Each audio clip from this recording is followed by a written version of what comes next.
अस्सलाम वालेकुम दोस्तों। आज का हमारा जो टॉपिक है that is about parallelogram and triangles. Parallelograms and triangles के बारे में आज का डिस्कशन हम करेंगे और इनसे रिलेटेड कुछ थ्योरम्स है जिनमें कुछ ऐसे कॉन्सेप्ट्स हैं जो सिंपल वर्ड्स में समझ नहीं आते हैं। हम उनको विजुअली भी देखने की कोशिश करेंगे और समझने की कोशिश करेंगे। तो सबसे पहले ये समझते हैं कि हमारे पास जो पैरेललोग्राम है वो होता क्या है। आप सबके सामने यहाँ पर एक पिंक कलर में डायग्राम आप लोगों को नज़र आ रहा है। ये हमारे पास एक पैरेललोग्राम है। इस पैरेललोग्राम में आप ऑब्जर्व करें, सबसे पहली बात ये है कि इसके चार कोने हैं। So a parallelogram is a quadrilateral. ये हमारे पास एक क्वाड्रिलेटरल होता है, ठीक है, in which both pairs of the opposite sides are parallel. जो हमारे पास दोनों जो पेयर्स है अपोजिट साइड्स के वो पैरेलल है। मिसाल के तौर पर आपके पास ये साइड और ये साइड, जो आपके पास ए डी और बी सी साइड है, ये दोनों आपस में पैरेलल है। और फिर आपके पास नेक्स्ट ए बी और डी सी, ये दोनों साइड्स आपस में पैरेलल है। तो जो हमारे पास दोनों पेयर्स है अपोजिट साइड्स की वो आपस में पैरेलल होते हैं। और इसकी एक ख़ास बात ये है कि इसका कोई भी एंगल 90 डिग्री का नहीं होता है, ठीक है। None of the interior angles of a parallelogram is of 90 degrees are a right angle. इनमें से कोई भी एंगल हमारे पास, यहाँ पर देख रहे हैं आप, चार एंगल्स है आपके पास। यहाँ पर एक एंगल, यहाँ पर एक एंगल, यहाँ पर बी एंगल, यहाँ पर सी एंगल, ठीक है। यहाँ पर इसको डी कह दे, इसको ए कह दें, इसको बी कह दें और इसको सी कह दें। इनमें से ए बी सी डी कोई भी एंगल आपके पास 90 डिग्री का नहीं होता है, ठीक है। तो ये हमारे पास जो शेप है इसको हम क्या कहते हैं, पैरेललोग्राम कहते हैं, ठीक है। नेक्स्ट हम आगे मूव करते हैं। अच्छा, इसके जो डायगनल्स आप ड्रॉ करेंगे तो वो आपस में एक दूसरे को इंटरसेक्ट करेंगे, ठीक है। आप देख सकते हैं यहाँ पर ये दोनों, ये एक डायगनल है, ठीक है, और फिर आपके पास ये एक डायगनल है। ये दोनों आपस में एक दूसरे को एक पॉइंट पर इंटरसेक्ट कर रहे हैं, ठीक है, एक मिडल पॉइंट पर इंटरसेक्ट करेंगे, ठीक है, और 50-50 में डिवाइड हो जाएंगे, ठीक है। नेक्स्ट हमारे पास क्या है, हम मज़ीद इस जो पैरेललोग्राम का कॉन्सेप्ट है इनसे रिलेटेड मज़ीद जो प्रॉपर्टीज़ है इस शेप की उनको समझने की कोशिश करते हैं। देखिए, हमारे पास एक इम्पॉर्टेंट बात यहाँ पर ये भी है कि हमारे पास a parallelogram is a geometric figure with 4 sides where opposite sides are parallel to each other. इसमें हमारे पास जो पैरेललोग्राम है वो एक ज्योमेट्रिक शेप, ज्योमेट्रिक फिगर होता है जिसके चार कोने होते हैं और उनमें से जो pair of side opposite sides है वो क्या है, एक दूसरे के पैरेलल है। It has 4 angles, 2 of which are acute and 2 of which are obtuse. इसके चार एंगल्स होते हैं और उनमें से जो दो है वो एक्यूट एंगल्स। एक्यूट एंगल्स उनको कहा था जो लेस देन 90 होते हैं, ठीक है। लेस देन 90 डिग्री के जो एंगल्स है उनको एक्यूट कहा था, ठीक है। और इनमें से दो ऑब्ट्यूस एंगल्स हैं, यानी greater than 90 and less than 180 degree, ठीक है। और फिर आपके पास क्या है, its opposite sides are of equal length and its opposite angles are equal. इसके जो अपोजिट साइड्स है वो लेंथ में इक्वल होंगे और इसके जो एंगल्स है वो भी आपस में अपोजिट एंगल्स बराबर होंगे। अभी देखिए इसका क्या मतलब है, हम यहाँ पर इस चीज़ को समझने की कोशिश करते हैं। आप देख सकते हैं यहाँ पर आपके पास क्या है, सबसे पहली बात तो ये है आपके पास ये साइड और ये साइड, ये दोनों साइड आपस में पैरेलल है, ठीक है, और इक्वल है।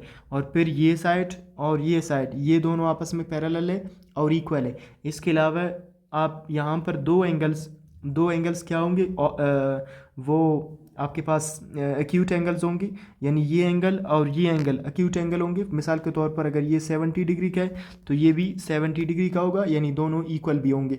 और दो एंगल्स आपके पास ऑब्ट्यूस एंगल्स होंगे।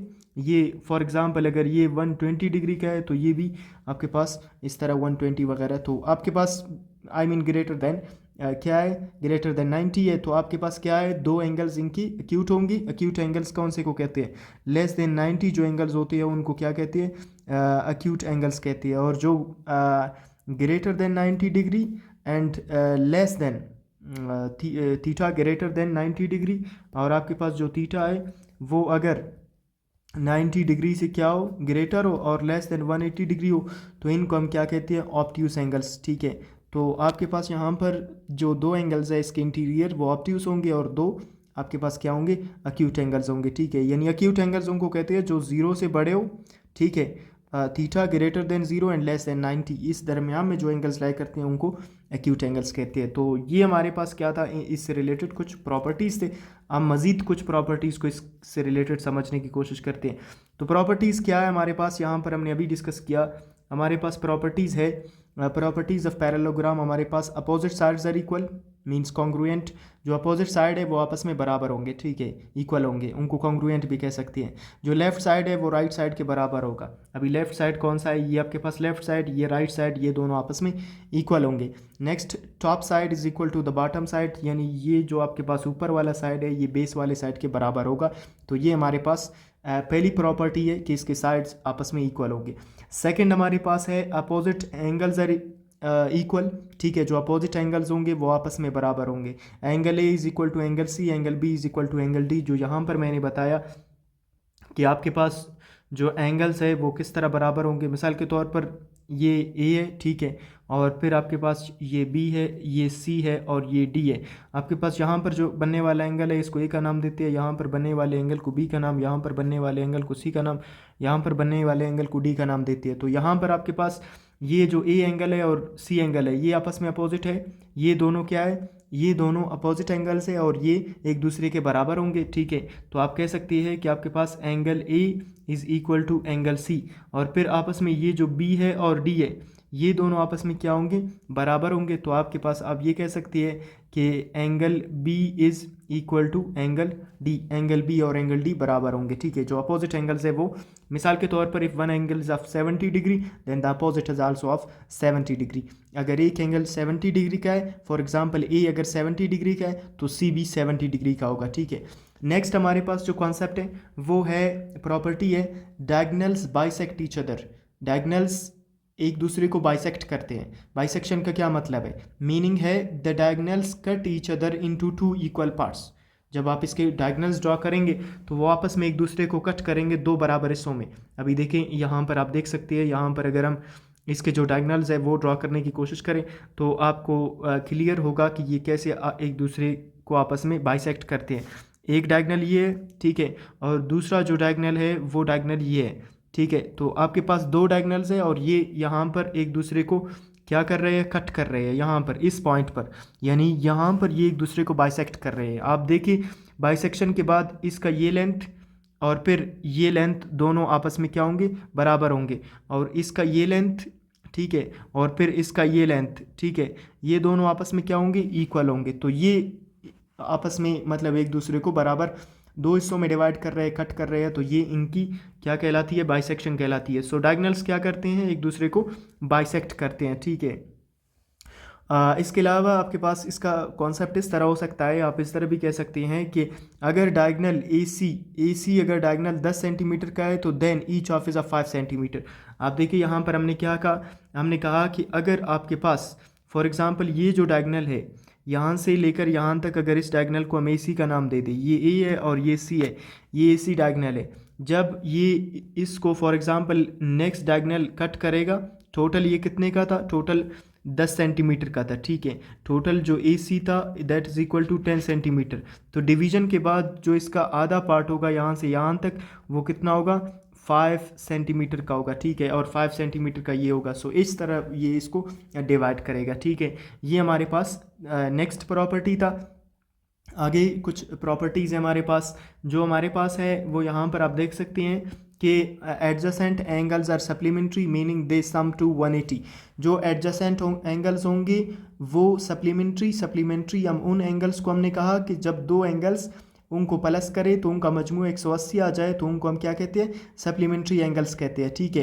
तो जो यहाँ पर आपके पास एडजेसेंट एंगल्स का सम होगा वो 180 के बराबर होगा और वो सप्लीमेंट्री एंगल्स होंगे। नेक्स्ट हमारे पास क्या है, one diagonal divides the parallelogram into two congruent triangles. जो एक डायगोनल है वो डिवाइड करेगा पैरेललोग्राम को दो ट्राइंगल्स में, ठीक है। आप इसको इस तरह समझने की कोशिश करें कि हमारे पास अगर यहाँ पर एक डायगोनल अगर हम ड्रॉ करें, ठीक है, तो जो हमारे पास पैरेललोग्राम है वो बराबर दो सेम साइज़ के ट्राइंगल्स में डिवाइड होगा। अभी देखिए यहाँ पर आपके पास दो ट्राइंगल्स आपको नज़र आ रहे हैं, ठीक है, एक ट्राइंगल ये है और एक ट्राइंगल ये है। तो आप ये दो कॉन्ग्रुएंट ट्राइंगल्स में ये कन्वर्ट हो गया है। सो आप कह सकती है कि जो ईच डायगोनल है one diagonal divides the parallelogram into two congruent यानी इक्वल ट्रायंगल्स, ठीक है, इक्वल ट्रायंगल्स में इसको डिवाइड करेगा, ठीक है। कोई एक डायगोनल, आप कोई भी डायगोनल आप ड्रॉ कर सकती है, ठीक है। अभी यहाँ तक जो डिस्कशन किया पैरेललोग्राम से रिलेटेड, उसमें हमने क्या डिस्कस किया है, ठीक है। थोड़ा सा क्विकली इसको रिवाइज करते हैं। प्रॉपर्टीज ऑफ पैरेललोग्राम, प्रॉपर्टीज क्या है? Opposite sides of parallelogram are parallel, opposite sides parallel होती है, ये साइड इसके साथ पैरेलल होता है और ये साइड इसके साथ पैरेलल होता है। अपोजिट साइड्स क्या होती हैं? पैरेलल होती है पैरेललोग्राम की, ठीक है। नेक्स्ट हमारे पास क्या है?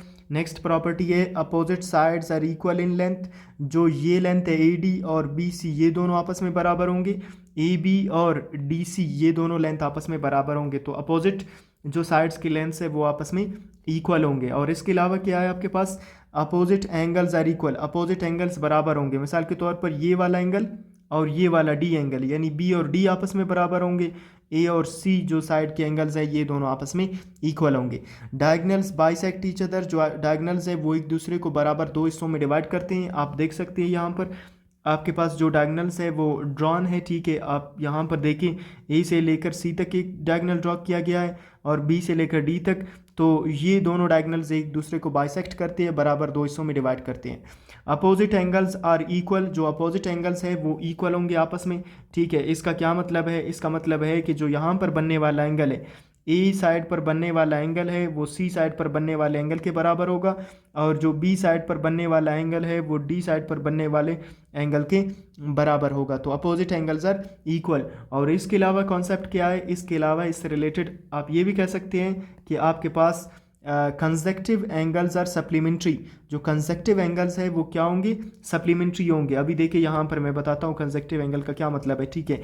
कंसेक्टिव एंगल्स किसको, कौन से एंगल्स को कहते हैं? देखिए आपके पास एक एंगल यहाँ पर है और इसके बाद आने वाला एंगल ये है, ठीक है। तो ये दोनों एंगल्स, इसके बाद ये जो एंगल आ रहा है इन दोनों का सम, यानी ये एंगल θ1 है और ये एंगल θ2 है, तो आपके पास ये जो θ1 प्लस θ2 ये कंसेक्टिव एंगल्स है और इनका सम किस चीज़ के बराबर होगा?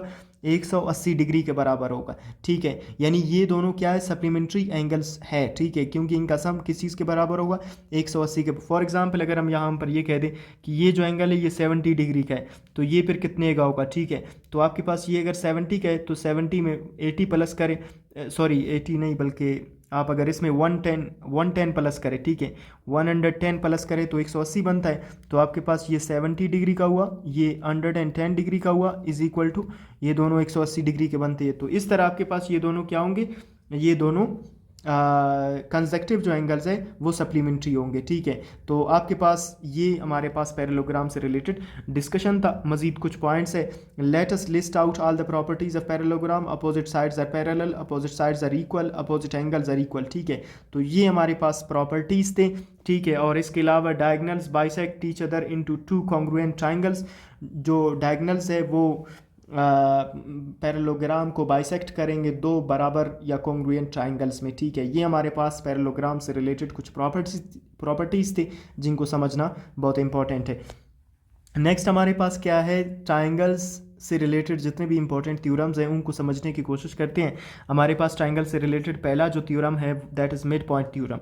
मिड पॉइंट थ्योरम हमें क्या बताता है? ये हमें बताता है कि कोई भी अगर लाइन ड्रॉ करे, ठीक है, a line joining the mid points of two sides of a triangle, अगर हम कोई भी एक ऐसा लाइन ड्रॉ करें, फॉर एग्जांपल ये एक साइड का मिड पॉइंट है, ये दूसरे का साइड का डी एक साइड का मिड पॉइंट है और ये एक साइड का मिड पॉइंट है। अगर यहाँ पर इन दोनों मिड पॉइंट्स पर एक लाइन ड्रॉ करें, ठीक है, तो ये लाइन क्या होगा? इन दो मिड पॉइंट्स को ज्वाइन कर रहा है। The line joining the mid points of two sides of a triangle, फिर क्या होगा? Is parallel to the third side, ये थर्ड साइड के क्या होगा? पैरेलल होगा। ये जो BC साइड है इसके पैरेलल, यानी इसको कभी भी ये क्रॉस नहीं करेगा। इसके अलावा and it is half of its length, और इसके लेंथ का आधा होगा, ठीक है। यानी जितना फॉर एग्जांपल ये BC साइड है, ये जो मिड पॉइंट्स को मिलाने वाला लाइन होगा वो इसके पैरेलल होगा, और दूसरा इस लेंथ में इसका आधा होगा, ठीक है। अभी इस चीज़ को समझने की कोशिश करते हैं कि ये जो कह रहा है वो क्या कह रहा है और कहना क्या चाहता है, ठीक है। हम इस चीज़ को समझने की कोशिश करते हैं, ठीक है। सबसे पहली चीज़ आप क्या करते हैं कि ये जो थ्योरम है ये क्या स्टेट करता है? क्लियर, कि line segment joining the mid points of any two sides of a triangle. अभी देखिए आपके पास यहाँ पर क्या है, आप यहाँ पर देख सकती है ये D एक मिड पॉइंट है कौन से साइड का, ए बी साइड का, और ई एक मिड पॉइंट है कौन से साइड का, ए सी साइड का। अभी इनके अगर दरमियान में हम कोई लाइन ड्रॉ करें, ठीक है, इन दोनों पॉइंट्स को मिलाए तो यहाँ पर ये जो लाइन है, ये line joining the mid points of two sides of triangle, दोनों साइड्स को ये मिला रहा है। ये जो लाइन है इसके प्रॉपर्टीज़ क्या होंगे, ठीक है, इसके प्रॉपर्टीज़ ये होंगे, ठीक है, आप कह सकते हैं यहाँ पर इसके प्रॉपर्टीज़ क्या होंगे, is parallel to the third side, ये थर्ड साइड के पैरेलल होगा, यानी ये साइड और ये साइड आपस में पैरेलल होंगे, ठीक है, यानी ये आपके पास ये साइड नहीं था बल्कि ये जो लाइन था जो इनको कंबाइन कर रहा था, आई मीन यहाँ पर क्या था, यहाँ पर ये जो डी ई है, ठीक है, डी ई जो यहाँ पर है ये एक लाइन सेगमेंट है जो दो मिड पॉइंट्स को मिला रहा है। ये क्या है, ये पैरेलल है, कौन से साइड की, ये जो साइड है बी सी इसके पैरेलल है, ठीक है, इस साइड की ये जो लाइन है ये उस साइड के क्या है, पैरेलल है। और इसके अलावा क्या है, and it is half of its length and is equal to the of the length of the third side, जो तीसरा साइड है, मिसाल के तौर पर ये जो बी सी साइड है इसका आधा होगा। फॉर एग्जांपल अगर ये 10 सेंटीमीटर है तो फिर ये जो डी है ये कितना होगा, ये 5 सेंटीमीटर के बराबर होगा। ये किस चीज़ के बराबर होगा, 5 सेंटीमीटर के, तो इसका आधा होगा, ठीक है। यही हमें मिड पॉइंट जो थ्योरम है वो ट्राइंगल का वो बताता है, ठीक है। नेक्स्ट हम इसकी अगर बात करें तो हमारे पास क्या है, आप देख सकते हैं यहाँ पर आपके पास क्या है कि इन ट्राइंगल ए बी सी, ये देखिए ये हमारे पास ट्राइंगल ए बी सी है, इस ट्राइंगल को आपने ए बी सी का नाम दिया। और फिर if D and E R the mid points, अगर इस पर जो डी और ई है वो मिड पॉइंट्स है, मिसाल के तौर पर ये डी है और ये ई है, ये दोनों क्या है, इसके मिड पॉइंट्स है। फिर आपके पास यहाँ पर ये क्या कह रहा है, of the sides a b and a c, कौन से साइड्स के मिड पॉइंट्स है, ठीक है, आप देख सकते हैं यहाँ पर ये ए बी, ठीक है, ये ए बी साइड का मिड पॉइंट है और ए सी साइड का मिड पॉइंट है, ठीक है। तो जो डी है वो ए बी साइड का मिड पॉइंट है और ई है वो ए सी साइड का मिड पॉइंट है। Then according to the mid point theorem, mid point theorem के मुताबिक जो आपके पास डी ई है वो पैरेलल है किस चीज़ के, बी सी के। अभी देखिए डी ई क्या है, डी ई ये जो मिड पॉइंट्स को मिलाने वाला लाइन है ये है, ये आपके पास डी ई है, क्या है, ये पैरेलल है किस चीज़ के, बी सी के पैरेलल है, ठीक है। तो ये आपके पास बी सी के पैरेलल है, यानी ये दोनों कभी भी एक दूसरे को क्रॉस नहीं करेंगे, आप जितना भी इनको लंबा खींचे, ठीक है। और नेक्स्ट आपके पास है इनका आपस में और क्या रिलेशन है, इनका आपस में रिलेशन है कि जो डी ई है वो लेंथ में आधा होगा, कितना होगा, 1/2 ऑफ बी सी का आधा होगा, यानी ये जो लेंथ यहाँ पर डी ई हमने ड्रॉ किया है ये इसका क्या होगा, आधा होगा लेंथ में, ठीक है, 50 होगा। सो ये हमारे पास थ्योरम हमें ये बताता है कि अगर फॉर एग्जांपल आप दो साइड्स ऑफ ट्राइंगल के मिड पॉइंट से एक लाइन जॉइन, उनको एक लाइन से जॉइन करें तो वो जो लाइन होगा वो थर्ड साइड के पैरेलल होगा और लेंथ में थर्ड साइड का आधा होगा, ठीक है, ये हमें बताता है। एग्जाम्पल आप इसकी मिसाल यूँ ले सकती है कि आपके पास जो ट्राइंगल है, triangle a b c, midpoints a b and a c और डी एंड डी, ऊपर जो हमने डिस्कस किया है। देन जो डी ई है वो पैरेलल होगा बी सी के पैरेलल होगा और D E is half of the length of B C. इसका मतलब है कि अगर बी सी 10 सेंटीमीटर है तो डी ई उसका आधा होगा यानी 5 सेंटीमीटर, तो ये हमें बताता है, ठीक है।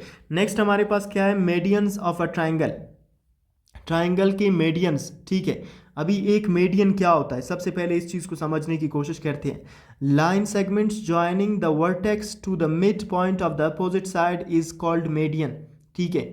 एक ऐसा लाइन जो वर्टेक्स को, किसी कॉर्नर के पॉइंट को अपोजिट साइड के मिड पॉइंट से मिलाए वो मेडियन कहलाता है। अभी देखिए यहाँ पर इस चीज़ को समझने की कोशिश करते हैं। आपके पास यहाँ पर एक ट्राइंगल है, इस ट्राइंगल में ये देखिए बी पॉइंट है, ठीक है, ये बी पॉइंट क्या है, ये कॉर्नर पॉइंट है, आप इसको वर्टेक्स कहते हैं, ठीक है, ये क्या आपके पास वर्टेक्स है।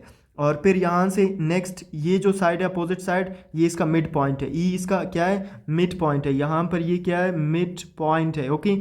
और अभी क्या करना है, एक लाइन सेगमेंट ड्रा करना है जो इन दोनों को क्या करे, कनेक्ट करे। तो यहाँ से लेकर बी से लेकर ई तक हमने, यानी जो वर्टेक्स था उसे कनेक्ट कर रहा है mid point of the opposite side से। तो ये हमारे पास जो लाइन होगा इसे हम क्या कहते हैं, इसे हम मेडियन कहते हैं, ठीक है। This is the median of a triangle, ये हमारे पास एक मेडियन है। अगर इस तरह हम ड्रॉ करें तो टोटल कितने मेडियंस बनते हैं एक ट्राइंगल के, देखिए हमारे पास यहाँ ए एक वर्टेक्स है, ठीक है, ये भी क्या है, एक वर्टेक्स है। और फिर ये अगले साइड का मिड पॉइंट है, तो यहाँ से अगर एक लाइन ड्रॉ करे तो ये एक मीडियन बना।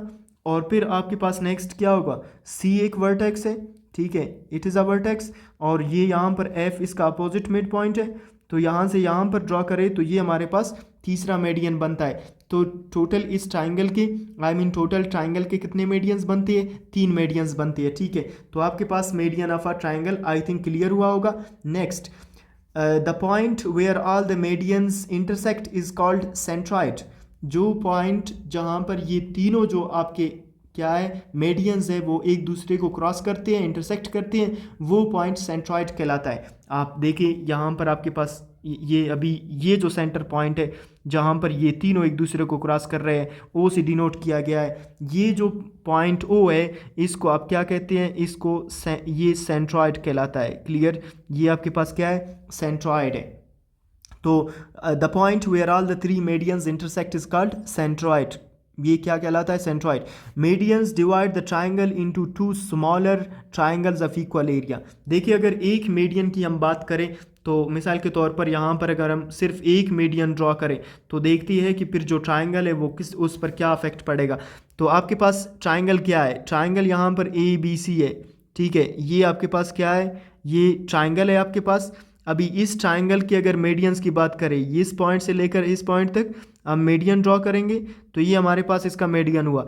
मीडियन, एक मीडियन ड्रॉ करने के बाद जो ट्राइंगल है वो 2 बराबर ट्राइंगल्स में डिवाइड हो गया है। आप देख सकते हैं आपके पास यहाँ पर एक ट्राइंगल कुछ इस तरह से बन रहा है, ठीक है, एक ट्राइंगल कुछ इस तरह से बन रहा है और एक ट्राइंगल कुछ इस तरह से बन रहा है, ठीक है। और दोनों क्या है, दोनों सेम साइज की है, ठीक है। तो आप कह सकती है कि median divides the triangle into 2 smaller triangles of equal area, जिनका एरिया क्या होगा, इक्वल होगा। और इससे रिलेटेड मज़ीद क्या जो हमारे पास प्रॉपर्टीज़ हैं उनको समझने की कोशिश करते हैं। ये तो कुछ टर्मिनोलॉजीज थे, अभी प्रॉपर्टीज़ को समझने की कोशिश करते हैं कि इसमें मज़ीद क्या कॉन्सेप्ट्स हैं। A median is a line, ये सबसे पहले जो मीडियन होता है वो एक लाइन होता है, हमने कहा from a vertex to the mid point of the opposite side. Vertex से mid point of the opposite side तक जो लाइन है उसे हम क्या कहते हैं, मीडियन कहते हैं। यानी ये वर्टेक्स था, वर्टेक्स से अपोजिट साइड तक जो लाइन है इसको हम मीडियन कहते हैं। अभी मीडियन की प्रॉपर्टीज़ क्या है, ठीक है, इसको समझने की कोशिश करते हैं। The medians of a triangle, ठीक है, the medians of a triangle और कंकरेंट मीट एट 1 पॉइंट। जो मीडियंस है, 3 मीडियंस हमने कहा कि ट्राइंगल के 3 मीडियंस होते हैं, वो तमाम कंकरेंट है। कंकरेंट उन लाइंस को कहते हैं जो मीट करते हैं किसी एक पॉइंट पर। और यहाँ पर आप देख सकते हैं ये हमने ड्रॉ किए थे, मिसाल के तौर पर एक मीडियन आप लोगों के पास ये था ए से लेकर डी तक, और एक मीडियन आप लोगों के पास क्या था, सी से लेकर एफ तक, और ये तीनों क्या थे, ये इसके मीडियंस थे। और ये सारे मिल रहे थे एक पॉइंट पर जो ओ था, इसको हमने क्या नाम दिया, सेंट्रॉइड का नाम दिया। तो ये सेंट्रॉइड पर क्या कर रहे हैं, मीट कर रहे हैं। इसका मतलब है ये जो तीनों मीडियंस हैं ये कंकरेंट है।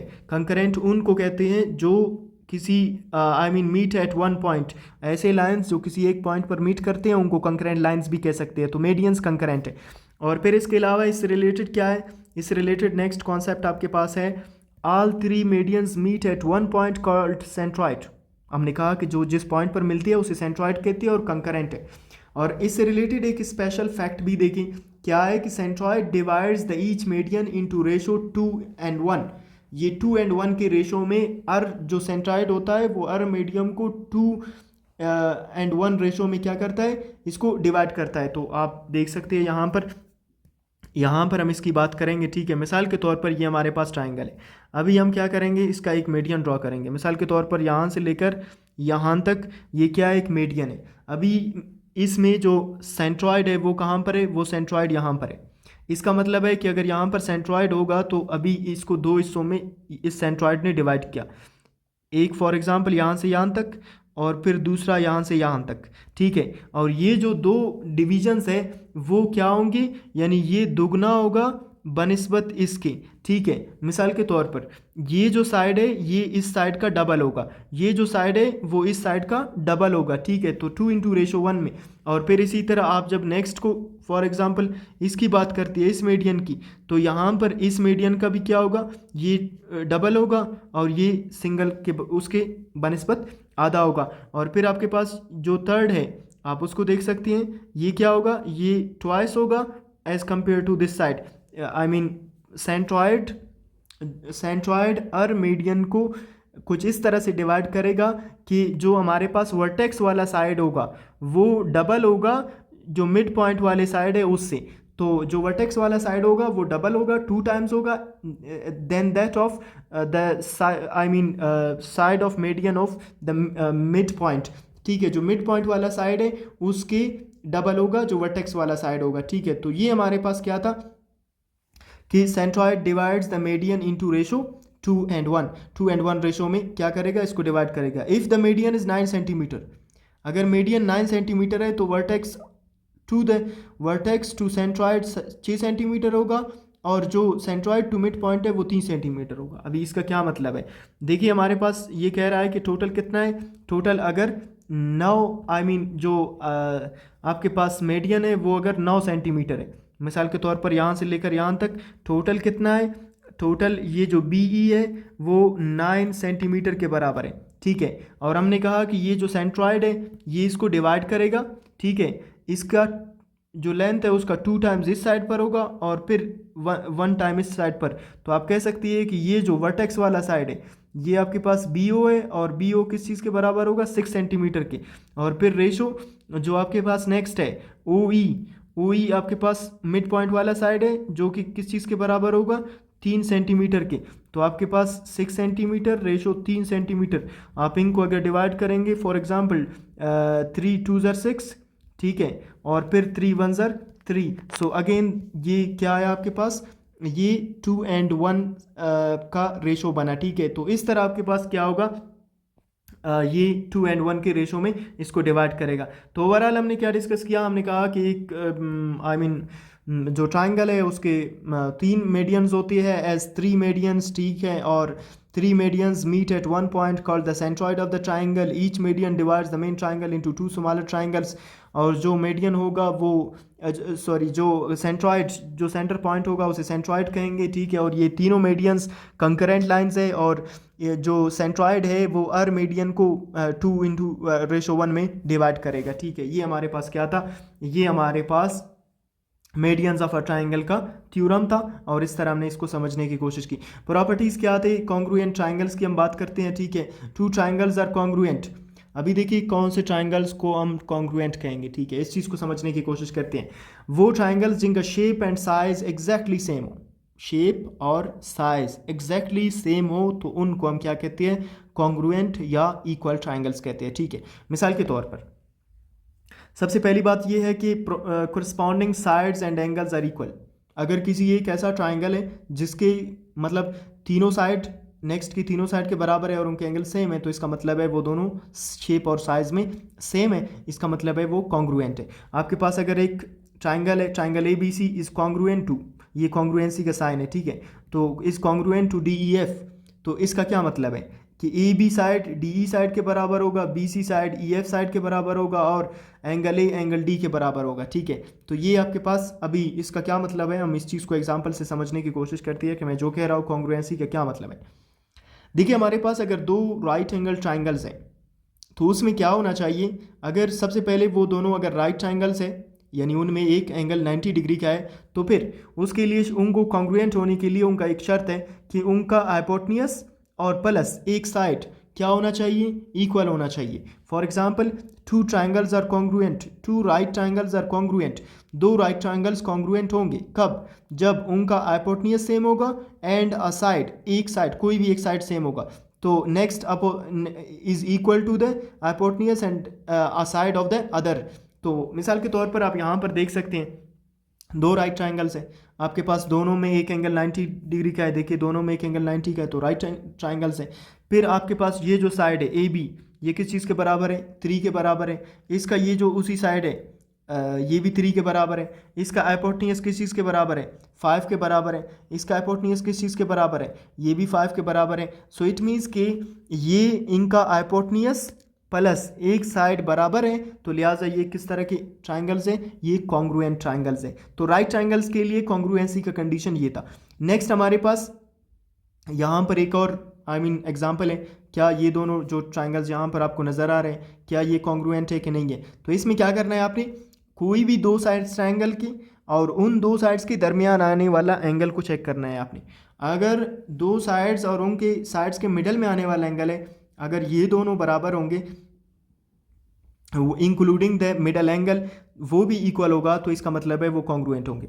देखिए आपके पास यहाँ पर ये जो ए बी साइड है ये 4 है और ये जो बी सी साइड है ये 5 है, ठीक है, और इनके मिडल में आने वाला एंगल 40 है।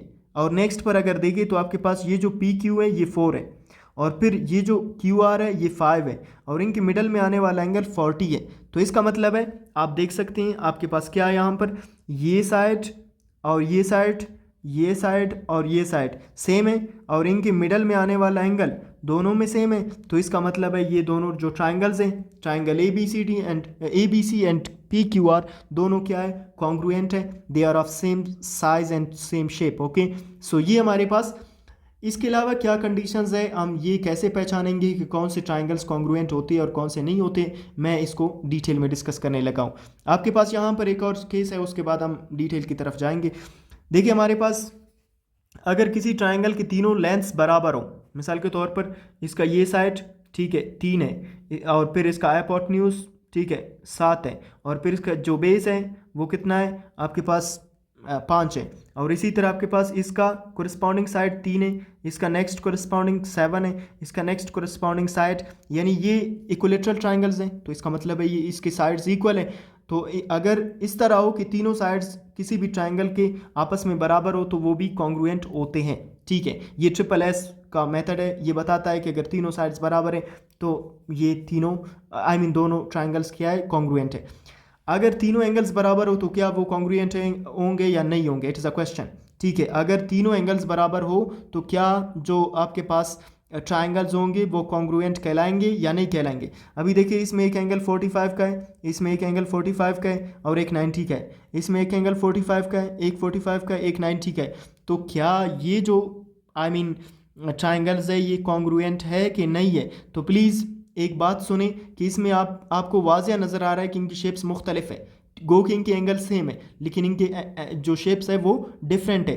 तो अगर एंगल सेम हो लेकिन शेप्स डिफरेंट हो तो इस केस में ये कॉन्ग्रुएंट नहीं होते हैं। So these are not congruent, ये कॉन्ग्रुएंट नहीं है आपस में, ठीक है। इनके एंगल सेम है लेकिन दे आर नॉट कॉन्ग्रुएंट। अभी कॉन्ग्रुएंसी क्या है, ठीक है, कौन से ट्राइंगल्स कॉन्ग्रुएंट होते हैं मैं बताता हूँ आप लोगों को, ठीक है। 5 तरह की ट्राइंगल्स होती हैं जो कॉन्ग्रुएंट होते हैं, आपने इस चीज़ को समझने की कोशिश करना है। देखिए आपके पास क्या है, आपके पास अगर तीनों साइड बराबर हो, ट्रिपल एस जो मेथड है कॉन्ग्रुएंसी का वो बताता है कि अगर दो ट्राइंगल्स के तीनों साइड आपस में लेंथ में बराबर हो। अभी देखिए इसका पहला साइड इसके पहले साइड के बराबर हो, ठीक है, और इसका जो दूसरा साइड इसके दूसरे साइड के बराबर हो, इसका जो तीसरा लेंथ तीसरे साइड के लेंथ के बराबर हो, तो इसका मतलब है ये दोनों ट्राइंगल्स कॉन्ग्रुएंट होंगे। आप यहाँ पर देख सकते हैं आपके पास क्या है यहाँ पर, ठीक है, when the 3 sides of a triangle are equal the other 3 sides of another triangle then the both triangles are congruent। फिर जो दोनों ट्राइंगल्स है वो क्या होंगे, कॉन्ग्रुएंट होंगे। तो इन दोनों के आपस में क्या है, जो साइड्स है वो दोनों की कोरिस्पॉन्डिंग साइड्स इक्वल है।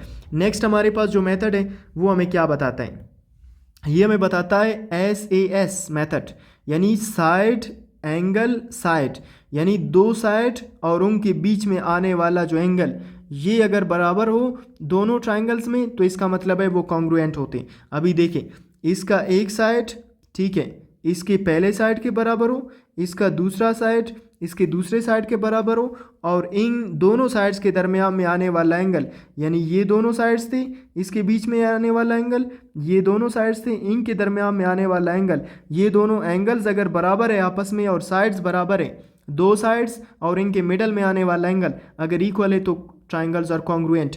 When 2 sides and the included angle का मतलब है उनके दरमियान में आने वाला angle on one triangle is equal to the 2 sides and included angle of the other triangle then the triangles are congruent। फिर वो जो ट्राइंगल्स होंगे वो क्या कहलाएंगे, कॉन्ग्रुएंट कहलाएंगे। तीसरा हमारे पास क्या है, ASA यानी एंगल साइड एंगल, यानी दो एंगल और उनके दरमियान में आने वाला साइड अगर ये दोनों में बराबर हो। मिसाल के तौर पर आपके पास एक एंगल यहाँ पर है, थीटा 1, एक एंगल यहाँ पर है थीटा 2, और इनके बीच में जो आपके पास आने वाला साइड है, एंगल्स के बीच में आने वाला साइड ये, और फिर इसी तरह आपके पास क्या है नेक्स्ट में ये एंगल, ठीक है थीटा 2, ये एंगल थीटा 1, और इनके बीच में आने वाला साइड ये है, ठीक है। तो अगर दोनों में दो एंगल्स और दो एंगल्स के इन मिडल आने वाला जो साइड है वो अगर बराबर हो तो एंगल्स कॉन्ग्रुएंट कहलाते हैं। अभी देखिए,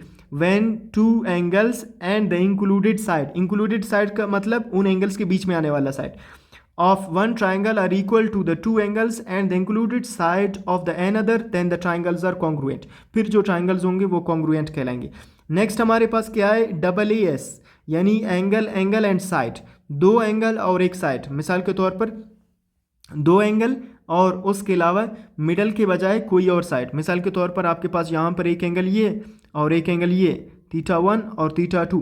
इसके अलावा इनके दरमियान में आने वाला साइड के अलावा जो बाकी दो साइड्स हैं उनमें से कोई साइड, मिसाल के तौर पर ये इसका साइड, ठीक है, और फिर यहाँ पर क्या होगा, ये एंगल थीटा 1, ये एंगल थीटा 2 और इसका ये साइड, ठीक है। तो ये अगर for example non included area, ये नॉन इंक्लूडेड साइड है, तो अगर दो एंगल और नॉन इंक्लूडेड साइड्स तो दो है, उनमें से कोई एक अगर दोनों में बराबर हो तो इसका मतलब है वो कॉन्ग्रुएंट है। When two angles and the non included side of one triangle are equal to the two angles and the non included side of the another, then the triangles are congruent. तो ये triangles क्या होंगे, ये भी equal और congruent होंगे। फिर मैंने क्या कहा, मैंने कहा कि जब राइट ट्राइंगल्स होंगे तो राइट एंगल, एक राइट एंगल होना चाहिए, फिर हाइपोटेन्यूज और एक साइड बराबर होनी चाहिए राइट ट्राइंगल्स में, तो वो कॉन्ग्रुएंट होंगे। देखिए अभी ये दोनों क्या है, यहाँ पर भी 90 का डिग्री एंगल है, यहाँ पर भी दोनों राइट ट्राइंगल्स हैं। इसके अलावा इसका हाइपोटेन्यूज ये साइड इसके हाइपोटेन्यूज के बराबर होना चाहिए, और फिर जो बेस या आपके पास परपेंडिकुलर है उनमें से कोई एक सेम होना चाहिए। फॉर एग्जांपल आपके पास यहाँ पर इसका बेस और इसका बेस अगर ये दोनों क्या है, सेम है, फॉर एग्जांपल राइट ट्राइंगल्स में हाइपोटेन्यूज और कोई एक साइड अगर लेंथ में सेम हो तो वो क्या कहलाते हैं, कॉन्ग्रुएंट कहलाते हैं, या of same size and shape कहलाते हैं। When hypotenuse and one side of a right triangle is equal to the hypotenuse and the other side of the right triangle, ठीक है, तो देन दीज आर कॉन्ग्रुएंट। तो ये हमारे पास क्या था, कॉन्ग्रुएंसी के कंडीशंस थे। आई होप सो कि ये आप लोगों को समझ आ चुके होंगे। नेक्स्ट हमारे पास क्या है, पैरेलल लाइंस एंड इंटरसेप्ट्स। जो हमारे पास पैरेलल लाइंस हैं वो क्या होते हैं और इंटरसेप्ट क्या होते हैं, इस चीज़ को समझने की कोशिश करते हैं। If multiple parallel lines cut one line and make equal segments, तो हमारे पास जब मुख्तलिफ पैरेलल लाइंस एक लाइन को कट करते हैं तो वो क्या करते हैं, वो इक्वल सेगमेंट्स फॉर्म करते हैं। Then they will also make equal segments on the other line as well. अगर हम कोई और लाइन ड्रा करेंगे तो उस पर भी वो इक्वल सेगमेंट्स बनाएंगे। अभी इस चीज़ को समझने के लिए आप यहाँ पर ऑब्जर्व करें, आपके पास एक लाइन ये, एक लाइन ये, ठीक है, और एक लाइन ये तीनों लाइन क्या है, पैरेलल लाइन्स है। अगर ये एक लाइन को कट कर रहे हैं, मिसाल के तौर पर आप देख सकते हैं यहाँ पर ये एक लाइन को कट कर रहे हैं, तो यहाँ पर ये इक्वल सेगमेंट्स बनाएंगे। यहाँ से यहाँ तक की एक सेगमेंट बना रहे हैं, यहाँ से यहाँ तक सेगमेंट बन रहा है, तो ये सेगमेंट्स क्या होंगे, आपस में इक्वल होंगे। और फिर अगर आप कोई और लाइन ड्रॉ करेंगे जो उसको भी अगर कट कर रहे हैं यहाँ पर मिसाल के तौर पर, तो इस पर भी जो सेगमेंट्स हैं वो क्या होंगे, वो सेम होंगे, ठीक है। तो यहाँ पर ये जो रेड वाले लाइन्स हैं इनको पैरेलल, और ये जो क्रॉस कर रहे हैं इनको ट्रांसवर्सल लाइन्स भी आप कह सकते हैं। इस चीज़ को समझने की कोशिश करते हैं। आपके पास यहाँ पर एक डायग्राम है, इसको आप अंडरस्टैंड करें, ठीक है। इसमें क्या है, आपके पास कुछ आपके पास पैरेलल लाइन्स है। ये देखिए लाइन 1, लाइन 2, लाइन 3, ये जो आपके पास ये लाइन है, ठीक है, और फिर आपके पास ये जो लाइन है, ये जो लाइन है, ये तीनों क्या है, ये आपस में पैरेलल है। यानी पैरेलल लाइन्स कौन से लाइन्स को कहते हैं, parallel lines are the lines that never meet and maintain a constant distance। अगर ये कभी भी एक दूसरे को मीट नहीं करेंगे, आप जितना भी इनको आगे खींचें ये मीट नहीं करेंगे, और एक मखसूस इनके दरमियान जो डिस्टेंस है वो हमेशा बरकरार रहेगा, ठीक है, तो कांस्टेंट रहेगा। सो ये दो तीनों लाइंस है, ये क्या है, पैरेलल लाइंस है। फिर अगर आप इनके फॉर एग्जांपल यहाँ पर इनको इनके रास्ते में एक ऐसा लाइन बनाए जो ये है, ये आपके पास क्या होगा, ये ट्रांसवर्सल लाइन है, तो इसको हम ट्रांसवर्सल लाइन कहते हैं, ठीक है। और ये जो ट्रांसवर्सल लाइन को ये जो क्रॉस करेंगे तो इक्वल सेगमेंट्स फॉर्म करेंगे। अभी देखिए यहाँ से यहाँ तक एक सेगमेंट, यहाँ से यहाँ तक एक सेगमेंट, तो इक्वल सेगमेंट्स फॉर्म कर रहे हैं। अगर आप कोई और ट्रांसवर्सल लाइन इनके रास्ते में ड्रॉ करेंगे, फॉर एग्जाम्पल ट्रांसवर्सल लाइन 2, तो इसको भी ये क्या करेंगे, इक्वल सेगमेंट्स में कट करेंगे। ठीक है, तो ये आपके पास जो इक्वल सेगमेंट्स है। अभी ट्रांसवर्सल लाइंस कौन से होते हैं, a line that cuts across 2 और मोर लाइन्स, एक ऐसा लाइन जो 2 या उससे ज़्यादा लाइंस को क्रॉस करता है, कट करता है, उसे हम ट्रांसवर्सल लाइन कहते हैं। इंटरसेप्ट क्या होता है, the portion of a transversal line between 2 parallel lines, 2 parallel lines के दरमियान जो पोर्शन होता है ट्रांसवर्सल लाइन का, उसे हम सेगमेंट कहते हैं या इंटरसेप्ट कहते हैं। आप देख सकते हैं यहाँ पर ये 2 पैरेलल लाइंस के बीच वाला हिस्सा इसका, यानी यहाँ से लेकर यहाँ तक। ठीक है, ये जो है ये आपके पास क्या है, एक इंटरसेप्ट है। फिर यहाँ से यहाँ तक एक इंटरसेप्ट है, फिर इसी तरह यहाँ से यहाँ तक एक इंटरसेप्ट है, यहाँ से यहाँ तक एक इंटरसेप्ट है। तो ये हमारे पास क्या है, इंटरसेप्ट है। तो ओवरऑल कहने का मतलब ये है कि जब हमने कहा यहाँ पर if parallel lines cut a line into equal parts, ठीक है, they will cut another line into equal parts too. जब भी हम यहाँ पर एक पैरेलल, फॉर एग्जांपल एक नंबर ऑफ पैरेलल लाइंस अगर एक लाइन को कट करेंगे इक्वल पार्ट्स में, तो अगर उसके रास्ते में कोई और उसी तरह का ट्रांसवर्सल लाइन होगा तो उसको भी इसी तरह वो कट करेंगे। ठीक है, ये हमारे पास पैरेलल लाइन का कॉन्सेप्ट था। नेक्स्ट हमारे पास है trapezium mid point property. Trapezium mid point property हमें क्या बताता है, A line drawn from the midpoint of non-parallel side of a trapezium parallel to the bases will bisect the other non-parallel side। सबसे पहले तो ये समझने की कोशिश करते हैं कि ट्रेपेजियम होता क्या है। देखिए ट्रेपेजियम में 2 साइड्स पैरेलल होते हैं और 2 साइड्स नॉन पैरेलल होते हैं। आप यहाँ पर देख सकते हैं, यहाँ पर जो DE साइड है ये और फिर AB साइड है, ये दोनों क्या है, आपस में पैरेलल है, एक दूसरे को कट नहीं करेंगे। लेकिन अगर आप देखें यहाँ पर AD साइड, ये साइड और BC साइड, ये साइड, ये आपस में क्या है, ये आपस में नॉन पैरेलल है। क्यों नॉन पैरेलल है, आप अगर इसको आगे खींचेंगे, ठीक है, और इसको अगर आगे खींचेंगे तो ये एक दूसरे को क्रॉस करेंगे, तो इसका मतलब है ये क्या है, पैरेलल नहीं है, ये इंटरसेक्ट कर रहे हैं तो नॉन पैरेलल है। सो आपके पास ये जो ट्रेपेजियम शेप होता है इसमें 2 साइड्स पैरेलल होते हैं और 2 साइड्स नॉन पैरेलल होते हैं। अभी इसके बारे में वो क्या बताता है, ठीक है, जो हमारे पास यहाँ पर कोरोलरी है वो हमें क्या बताता है, अ line drawn from the mid point, एक ऐसा लाइन जो mid point of one non parallel side.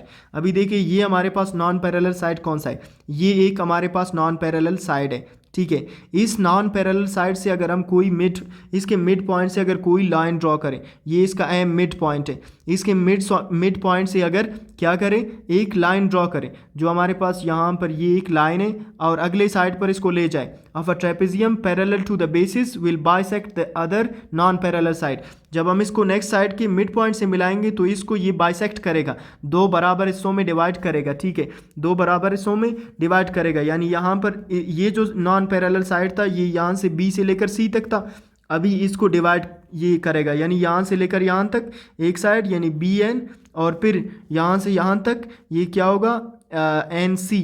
ठीक है, तो ये दोनों क्या होंगे, इक्वल होंगे, बाइसेक्शन यहाँ पर हो रहा है। और इसके अलावा ये जो लाइन आप ड्रॉ करेंगे ये जो पैरेलल साइड्स हैं उनके पैरेलल होगा, यानी आपके पास यहाँ पर जो DC साइड है और AB साइड है, इन दोनों के ये जो मिडल वाला लाइन है ये क्या होगा, इन दोनों के पैरेलल होगा। ठीक है, तो ये हमारे पास कॉन्सेप्ट है, यानी AB is parallel to CD, ये जो AB है ये CD के पैरेलल होगा। M is the mid point of AD, M जो यहाँ पर है ये AD का क्या होगा, मिड पॉइंट होगा। और अगर हम सॉरी यहाँ पर आपके पास क्या है, AD एंड ये आपके पास कुछ इस तरह, आप इसको समझने की कोशिश करें कि यहाँ पर हम जो बात कर रहे हैं वो कुछ इस तरह से है। ठीक है, आपके पास यहाँ पर ये जो मिड पॉइंट्स को आप मिला रहे हैं, ठीक है, दोनों को, तो ये जो लाइन है ये पैरेलल साइड्स के क्या होगा, पैरेलल होगा, और ये जो नेक्स्ट नॉन पैरेलल साइड है इसको बाइसेक्ट करेगा, बराबर 2 हिस्सों में डिवाइड करेगा, यानी BN is equal to NC होगा। ठीक है, ये इन सिंपल, ये देखिए BN is equal to NC। तो ये हमारे पास था। ट्रेपेजियम क्या होता है, क्वाड्रिलेटरल 4 कोने वाला शेप होता है with 1 pair of parallel sides and other pair of non parallel sides.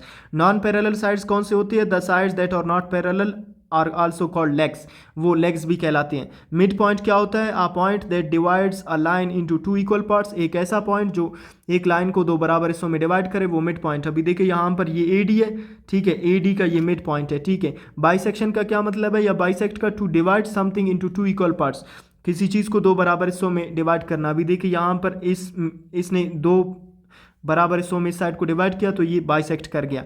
तो ये हमारे पास क्या था? ट्रेपेजियम से रिलेटेड एक क्रोलरी था, इसको हमने समझने की कोशिश की। नेक्स्ट हमारे पास क्या है? Equal division in triangle. Triangle में इक्वल डिवीजन का क्या मतलब है? ठीक है, तो ट्राइंगल में इक्वल डिवीजन का क्या मतलब है कि if one side of a triangle is divided into equal parts, अगर कोई ट्राइंगल के किसी एक साइड को बराबर हिस्सों में डिवाइड करें। अभी देखिए आपके पास यहाँ पर हमने एक पॉइंट लगाया, यहाँ पर एक पॉइंट लगाया, यहाँ पर हमने इस साइड को बराबर तीन हिस्सों में क्या किया? डिवाइड किया। ट्राइंगल का एक साइड ए से लेकर ई तक, फिर ई से लेकर डी तक, फिर डी से लेकर बी तक, ये तीन डिविजन्स में हमने इसे क्या किया? डिवाइड किया। And lines are drawn parallel to the another side, अगर इनसे पैरेलल लाइंस हम ड्रॉ करें अदर साइड, तो यहाँ से यहाँ तक एक लाइन हो गया और यहाँ से यहाँ तक एक लाइन हो गया, तो इससे क्या होगा? Then the third side is also divided into equal parts. जो हमारे पास ये साइड है, ये जो साइड है जिस पर हम पैरेलल लाइंस हमने ड्रॉ किया, ये हमारे पास इस साइड के पैरेलल थे, और ये जो पैरेलल लाइंस है वो अगले थर्ड साइड को क्या कर रहे हैं? बराबर हिस्सों में डिवाइड कर रहे हैं। ये यहाँ से यहाँ तक, यहाँ से यहाँ तक और यहाँ से यहाँ तक, ये इसको बराबर तीन हिस्सों में इन्होंने डिवाइड किया। तो हमारे पास यहाँ पर क्या है कि congruent segments of equal length, जो हमारे पास सेगमेंट्स बनेंगे वो कॉन्ग्रुएंट होंगे। Parallel lines that never meet, जो हमारे पास वो लाइंस, उनको पैरेलल कहते हैं जो कभी भी नहीं मिलती है। नेक्स्ट हमारे पास क्या है? If you cut one side of a triangle into equal pieces, अगर आप ट्राइंगल के किसी एक साइड को बराबर हिस्सों में डिवाइड करेंगे या कट करेंगे, मिसाल के तौर पर मैंने कहा कि यहाँ पर यहाँ से यहाँ तक, फिर यहाँ से यहाँ तक, फिर यहाँ से यहाँ तक, हमने इसको क्या किया? कट किया, ठीक है। From those points draw lines parallel to the other side, अगर यहाँ से हम पैरेलल लाइंस ड्रॉ करें, पैरेलल लाइंस जो इस साइड के तो पैरेलल होंगे, लेकिन ये अगले साइड को अगेन डिवाइड करेंगे बराबर हिस्सों में, पीसेस में। इस साइड को देखिए इन्होंने बराबर तीन हिस्सों में डिवाइड किया, ठीक है। तो यहाँ पर क्या है? The opposite side will also cut into equal pieces, जो नेक्स्ट साइड होगा वो भी बराबर हिस्सों में कट जाएगा, ठीक है। तो ये आपके पास ये क्रॉलरी था कि अगर एक ट्राइंगल के किसी एक साइड को बराबर हिस्सों में डिवाइड करें और उनसे पैरेलल लाइंस ड्रॉ करें, ठीक है, तो आपके पास जो तीसरा साइड होगा वो कट होगा उन्हीं इक्वल पार्ट्स में जो आपने एक साइड को कट किया था। तो ये हमारे पास क्या था? ट्राइंगल से रिलेटेड डिस्कशन था, ठीक है। और इसके अलावा यहाँ पर एक छोटा सा